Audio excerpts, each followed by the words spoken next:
All right, what's happening, y'all? It's your boy Rico from Street Scores, and it is time for a full breakdown of this Commanders versus Broncos game. This is a full-time preview. We have a lot of injury updates. First of all, Chase Young looks to be ahead of schedule and may play against the Broncos. Was expected to return next week. It looks like he may play this game according to how he practiced today. Also, Frank Clark got hurt in practice for the Broncos, so he may not play. So we're going to do a full preview breakdown, injuries. I'm going to bring in some advanced stats. We're going to take a look at certain matchups like our offensive line versus their defensive line and their propensity to blitz a lot more than pretty much everybody else in the NFL. We're going to take a look at Sam Howell and his matchup. We're going to take a look at our defense versus their offense and how well they looked against the Raiders last week. We're going to take a look at our receivers versus their secondary, all kinds of stuff, man. So, man, we got a full preview coming up. I'm really excited, man. And, of course, I'm going to also give my score prediction at the end of this as well.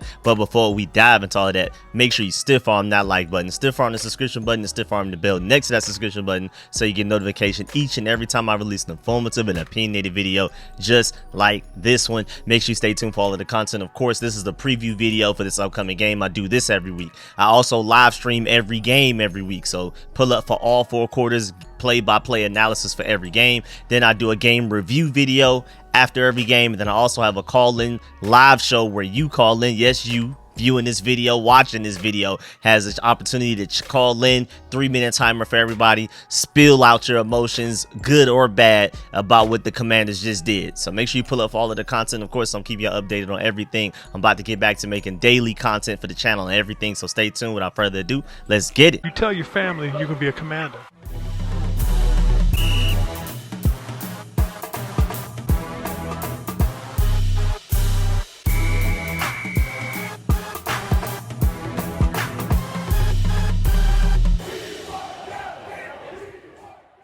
All right, so first of all, one of the major news things that happened today is that Chase Young was a full participant in practice today, which is incredible because it was looking like he may not play until week 3, and some people were even feeling like maybe that's not a definitive thing.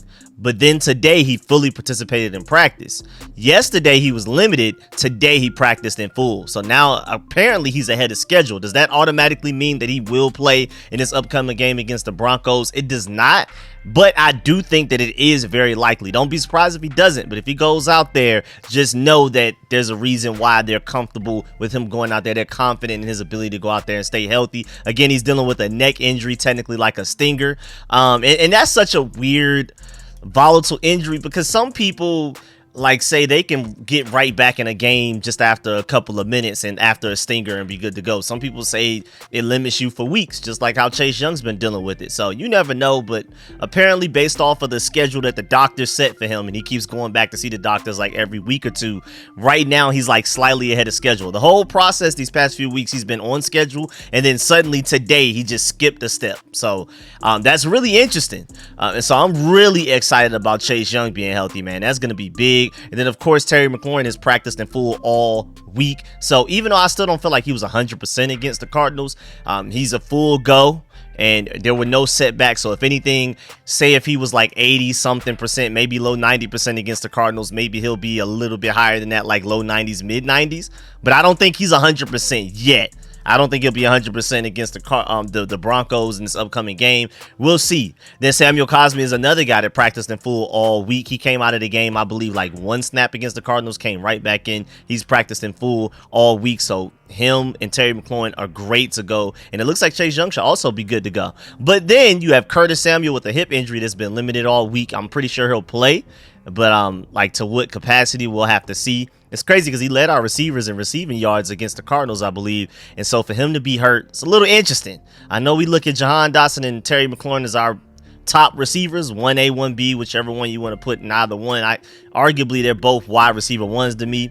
And then so Curtis Samuel, I wouldn't say as an afterthought to a lot of people, but He is like definitively the third receiver, but he still matters, man. I mean, a lot of teams will be happy to have Curtis Samuel as the wide receiver too, at the very least. He's our third right now, and then on top of that, he's in a contract year. This is his last year of his deal, so he has to go out there and prove why he needs to get another contract, not only with us but maybe another team. So he's going to be playing his heart out, and I'm pretty sure, again, with the situation that he's in with them being in his final year of his contract, if he's limited in practice and questionable, he's gonna fight the play, because he's trying to get that money. He's on the last year of his deal, basically on a 1-year prove-it deal. By the end of his contract, he's ready to go out there and show not only us, but other teams that, hey, man, somebody better pay me some big long-term money. And then you have Jartavius Martin, our second-round pick, who suffered a concussion against the Cardinals and has not participated in practice all week. I'm not expecting him to participate or play in this upcoming Broncos game. We'll see. We still have Friday's practice, as in tomorrow.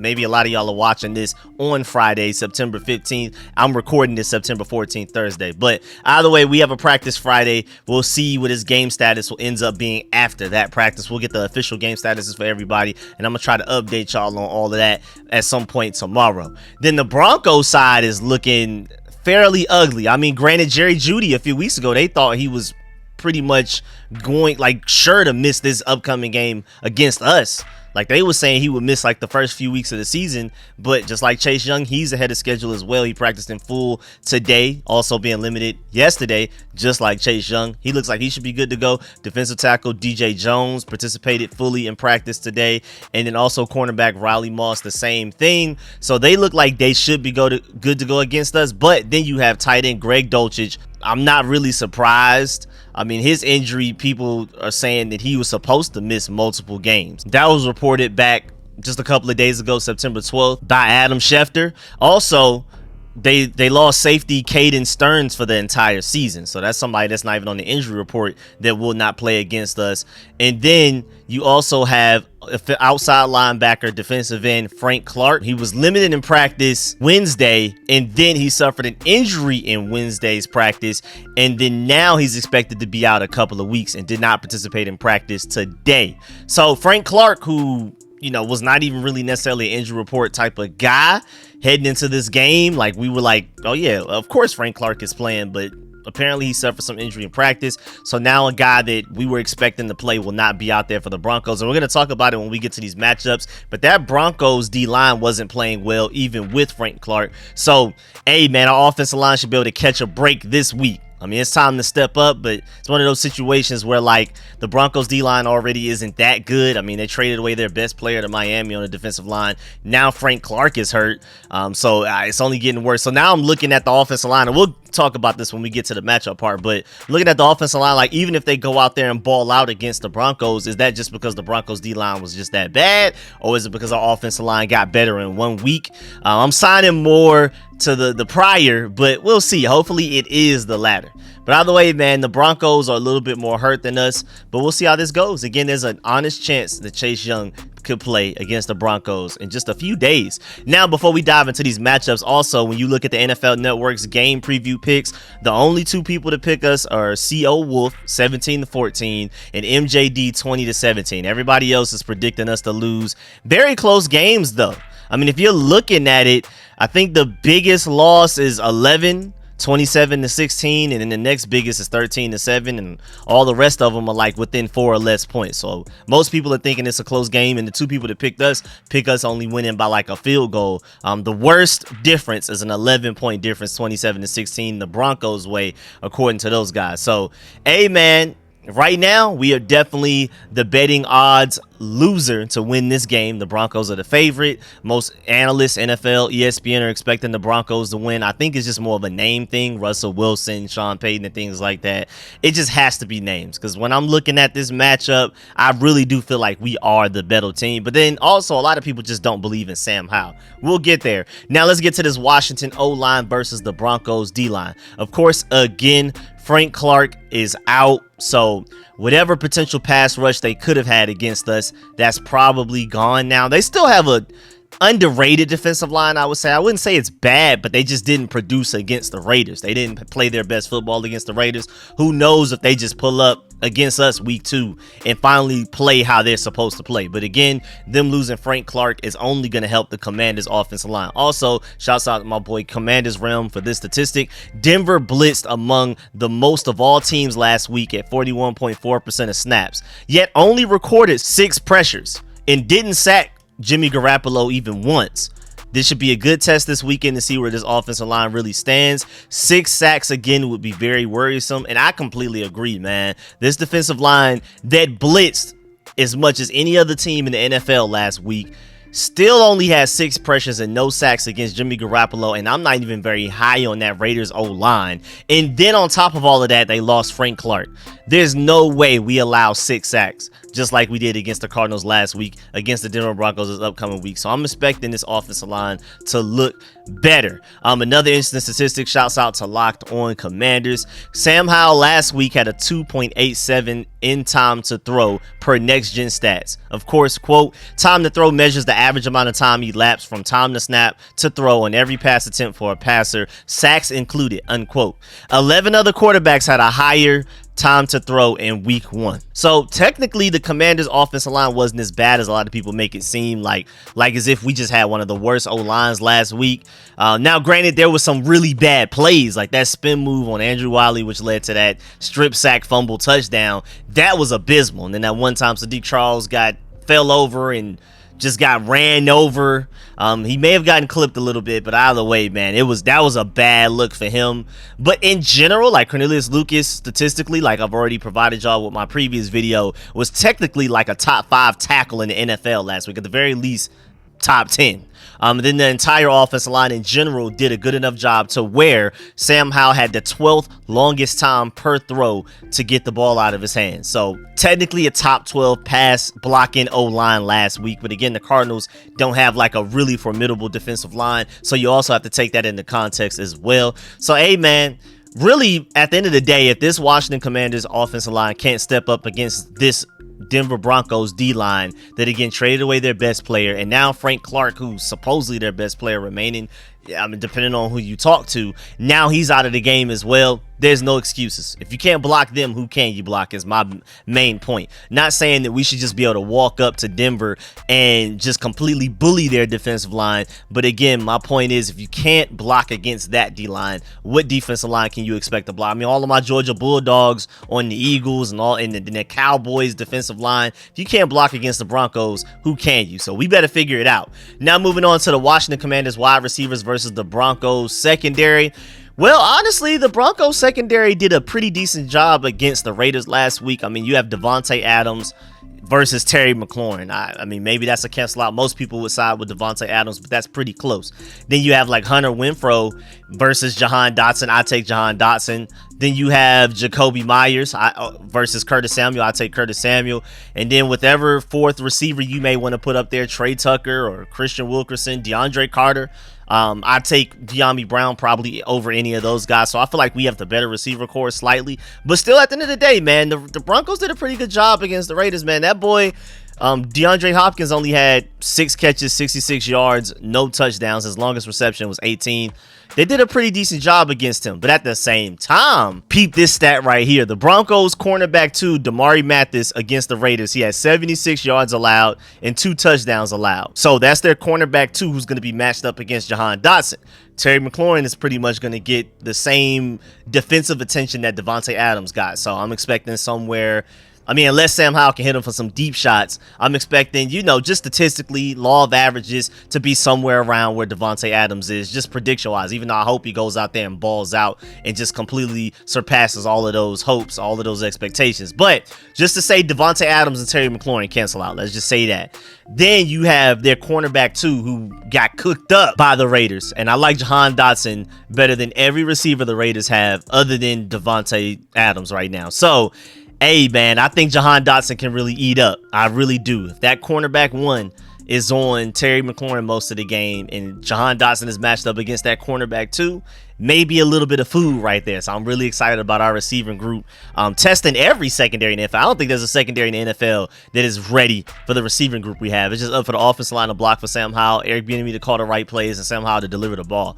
But this receiving group is extremely solid, extremely underrated. So I'm never worried about that any given week. But I love that specific matchup right there with Jahan Dotson. If you have him in your fantasy team, this may be the week to start him, because the Broncos cornerback 2 is out here giving up stuff to receivers that aren't even as good as Jahan Dotson. That's my main point there.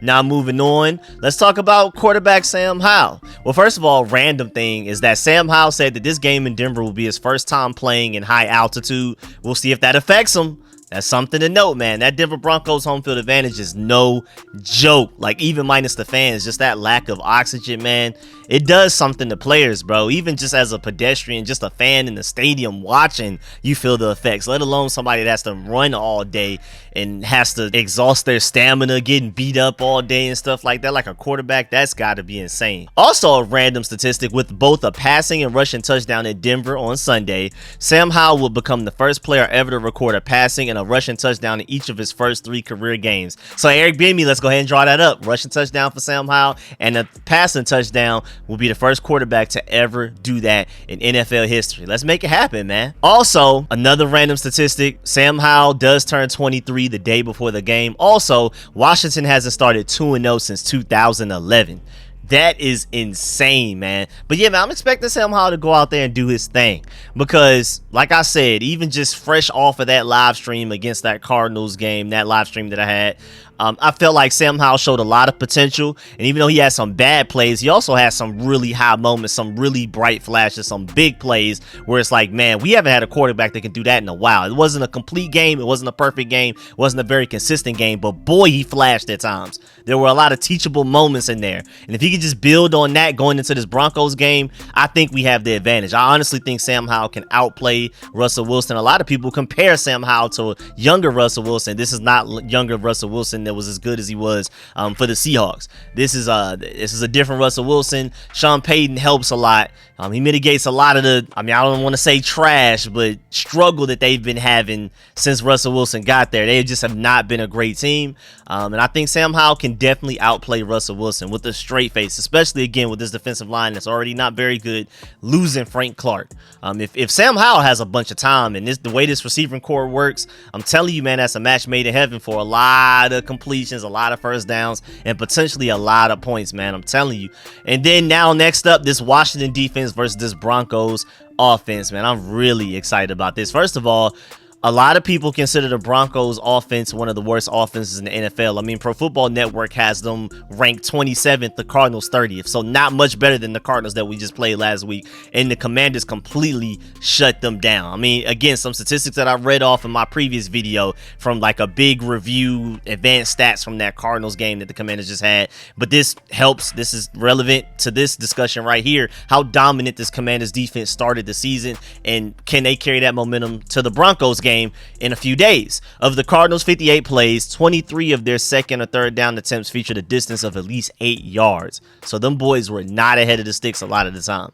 That resulted in the Cardinals having to rebound from one precarious situation after the other, but aside from a few positives like the reverse to Marquise Brown and a 29-yard grab by Rondale Moore, they never managed to gain any consistency. Washington held Arizona to the 4th fewest yards in Week 1, 212, with the 5th fewest passing yards, 114.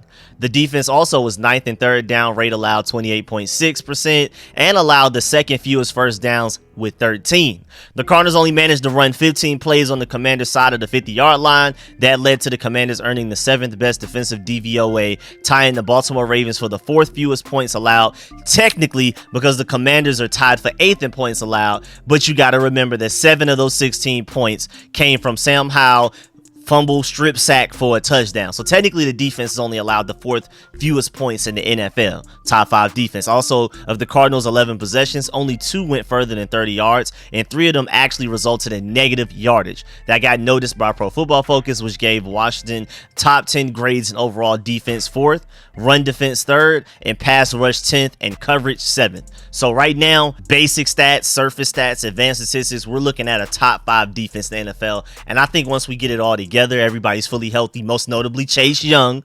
Once Cody Barton fully learns the defense and is able to actually contribute and run stopping to some extent, I think we can easily make a case for being the best defense in the NFL. That's what that Broncos team, which a lot of people feel like is a bottom 5 to 7 offense in the NFL, is matched up against right now. And then on top of all of those statistics I just gave you, again, imagine adding Chase Young to that if he can go. I'm telling you. But just to look at the Broncos stats, I mean, with that Raiders game last week, the Raiders won 17-16, an ugly game. And the Raiders defense, which I think the Commanders defense is way better than, in my opinion. I mean, you have some moments, you have some players on there. Of course, that defensive line is stacked, but in general, I will easily take our defense over the Raiders defense. And still, the Broncos only had 260 total yards, only 166 passing yards, and 94 rushing yards, and only 4.5 yards per play. I'm telling you, dog. I'm telling you, if the Raiders defense can do that to the Broncos, imagine what this Commanders defense can do, dog. The Raiders were able to get 2 sacks on the Broncos. Man, I'm expecting big things. And boy, both of those teams each had 10 penalties. I don't know what's going on with the discipline there, but we got to figure something out, boy. I don't know what the Broncos got going on, but boy, I'm ready for the Commanders to feast. 10 penalties for each of those teams. I know a lot of people may feel like the Commanders are undisciplined at times, but 10 penalties is crazy for both the Raiders and the Broncos. That's insane. Also, Ben Standig just tweeted, Chase Young could go if the doctor clears him. He felt good after taking contact in yesterday's practice. I'm told the initial plan was a week 3 target. If he feels good tomorrow/Saturday, a doc gives the thumbs up, Chase might be trying to chase down Russell Wilson. We'll see. So there is a chance that Chase Young could for real end up playing in this upcoming Broncos game. Just wanted to reiterate that with that tweet that I literally just saw popping up while I was in the middle of talking. And I wanted to go ahead and report that. And then also, really random, shouts out to Nikki Javala for even putting in this work. She did a full breakdown of the Broncos compared to the Commanders, Washington football team Redskins, since Peyton Manning retired. So this is going all the way back to 2016. QB started. The Broncos had 12, technically 11, because Philip Lindsay just ran Wildcat the first snap of the game, I believe, and then Kendall Hilton started for the rest of the game. So no, actually, that is 12 quarterbacks. We've had 13. And then she has like the amount of starts for each quarterback and everything. Even the owners, we each have had 2 owners since then. Head coaches, they've had 6, we've had 3. So I guess we got them in continuity there. They've had 7 offensive coordinators, we've had 5. I guess we have them in continuity there as well. But at the same time, you got to look at it like maybe we should have hired more. Like maybe we shouldn't have only had 5. Maybe that's not a good thing. Defensive coordinators, they've had 5, we've had 3.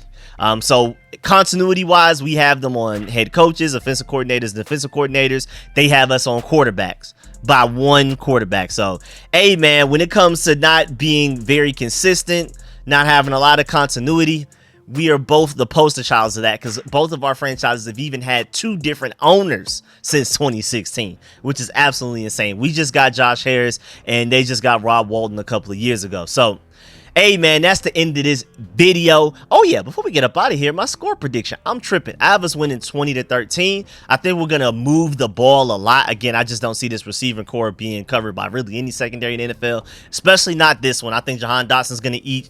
I really wanted to go higher. Like I was feeling 27 to something, but I brought the score prediction down because I just don't see our defense giving up 13 points. I mean, again, the Broncos are technically better than the Cardinals, but really our defense allowed 9 points against the Cardinals, so I can see our defense only allowing 13 against a very ever so slightly better offense in the Broncos, with a quarterback that's a little bit more of a veteran.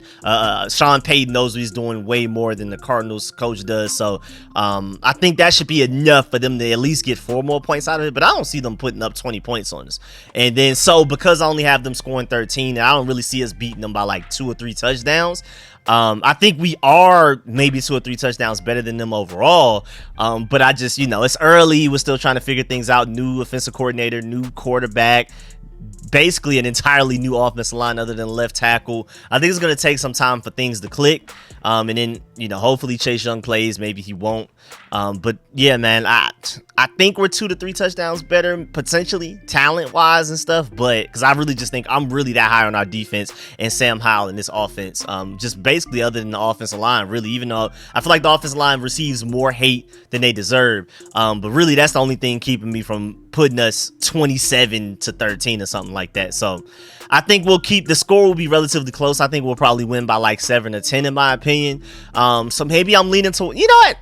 23 to 13. That's my final score prediction. It was going to be 20 to 13. I think 23 to 13. Let me go ahead and change that right now. So yeah, man, that's my final score prediction. And I already explained why throughout the course of this video.